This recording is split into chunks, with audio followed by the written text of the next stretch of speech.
Hi everyone. It might be that you've taken your stickers off your bike, maybe some time ago in this case, and you just can't get rid of that residue. It's a really simple process, provided you've got a can of WD-40. WD-40 and rubber do not get on with each other. So if you're wearing nitrile gloves, workshop gloves that are throwaway, if you get WD-40 on them, they break pretty quickly and they literally just come apart. It's the same principle here. So you can get this stuff off with your nail, which is pretty easy stuff, but bit of WD-40 like that, and just rub it on but not rub it off.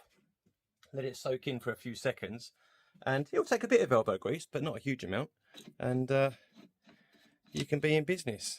There you go. Let's give this a go.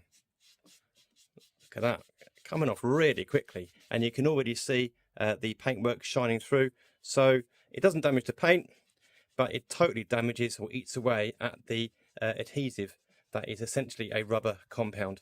So yeah, a bit of elbow grease required, but you can already see that it's coming off brilliantly. So as much WD-40 as it can stand, just rub it in so it's not dripping all over the floor. Best thing to do actually is go and make yourself a cup of tea, because the longer you leave it, the more effective it will be. But for the purpose of the video, we'll just give it another go here. And there we go. You can already see that's a lighter colour than the other side.